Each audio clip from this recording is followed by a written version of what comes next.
Look at verse 5, number 2. And if we were to introduce Rahab with one word, we would call her a woman defiled. No better word would describe this woman than a woman who was defiled. Write down in your notes if you want to read about her, Joshua chapter 2. Because in Joshua chapter 2, we find a woman who was a businesswoman in the ancient world. We're now 35 centuries before Christ, 1446 BC. Children of Israel marched out of Egypt. 1406 BC, they faced the walls of Jericho. On those walls was a woman, a very smart businesswoman.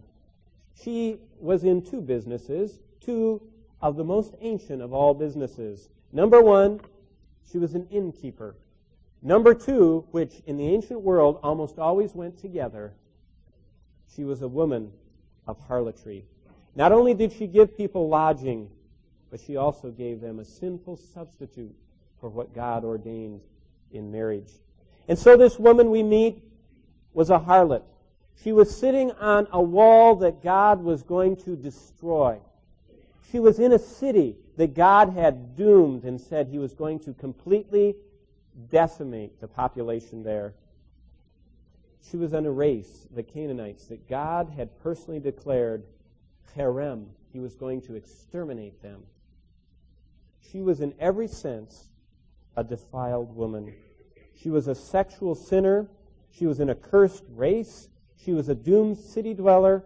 And literally, she was sitting on a bomb because God was going to destroy where she was.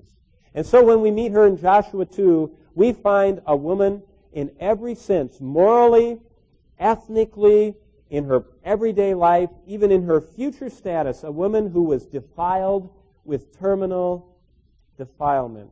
Her destruction was looming. And I wonder, have you ever met anyone like that? I have. I think that's one of the most beautiful pictures of lost people. Rahab was part of a doomed race. Did you know the human race is doomed? Every one of us have a terminal illness. Some people know the name of it. The rest of us don't know what's going to get us, but it's going to get us sooner or later. We're all terminally ill. We're all going to die. The germ we have is called sin, and no one gave it to us. We received it by inheritance from our forefather, Adam. We've fallen into sin. We're all in a world that God is going to destroy. All of us are guilty of sin. All of us are facing his judgment. And so that day, in Joshua 2, God reached down and plucked her with her family out of the inferno of his destruction on Jericho and plops her graciously right here into verse 5. And to Salmon was born Boaz by Rahab. And God reached down and he said, I'm going to destroy every living thing in that city except for that little tiny section of the wall. And at the top of the wall was a little inn. And the top of the inn were huddled. Can you imagine what it would have been like that day? To have those spies say, stay inside your house and put a little red cord out your window. And to stay inside your house and to look and to see 300-foot high walls just crumble and fall around you. And your walls stayed standing. And to see that army come marching in, slicing and demolishing every living thing. And to look and to see every single person in your city destroyed and every animal, and to see the whole thing in a conflagration of burning and to be spared. What a portrait of salvation. And how the word glows in her case.